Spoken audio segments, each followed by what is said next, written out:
Greetings, comrades. We are back with some more Capital. And today we are doing the first half of Chapter 14, Sections 1, 2, and 3. Chapter 14 is titled Division of Labor and Manufacture. And really what these three sections come down to is explaining the two different types of manufacturing. The first type Marx calls organic, and that basically is assembly line style. So everybody makes a different part of a whole and it all comes together to create the thing that you are making. And the other type of manufacturing is heterogeneous. It's a tough word, heterogeneous. And that essentially means that each worker is making the entire product themselves side by side in the factory. But they're kind of split up and isolated, right? Like I am fully just making needles is something he used a lot of. So I am making this needle, the entire process of pulling the wire, cutting it, putting the hole in it, all of that I'm doing myself rather than creating bigger things. I believe a stagecoach is what he referenced here. And that's more assembly line style, where each person is creating a different part and they put it all together as a whole.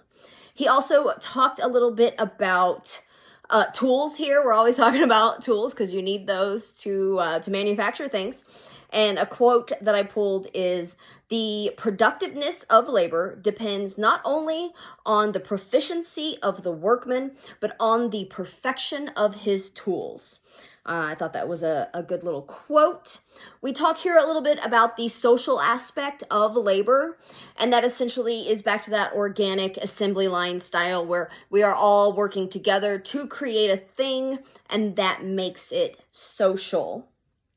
Something that came up in my group's discussion was that innovation and efficiency are good things, right? Like being able to make something faster and more simple is obviously a good thing, for the worker. Maybe they have to work less hard. Maybe they can create more widgets in an hour. But the problem with when this innovation happens under capitalism is that the worker doesn't get to reap the benefits of that efficiency and innovation.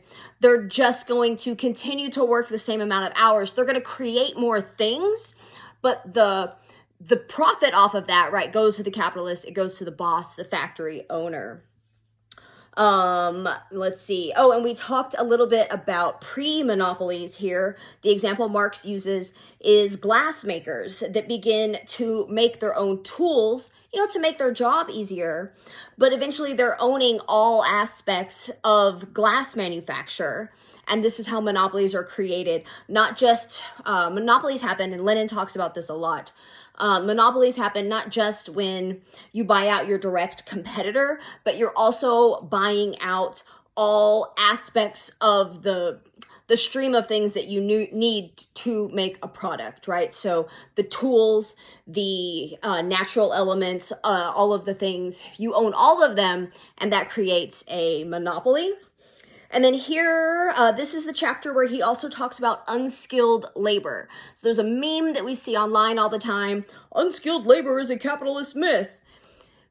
And the point of that meme is that all labor is useful and all labor deserves to be compensated.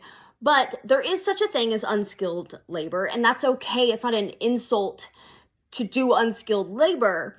But really it is a way that the capitalist class, just another way for them to abuse the workforce, right? And be like, oh, well, this job is unskilled. Like all you have to do is push this button.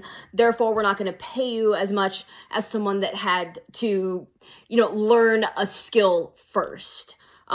Both types of labor are necessary and important and useful, and they all deserve to be compensated. And really the way to do that is for the working class to seize the means of production. Cheers, y'all.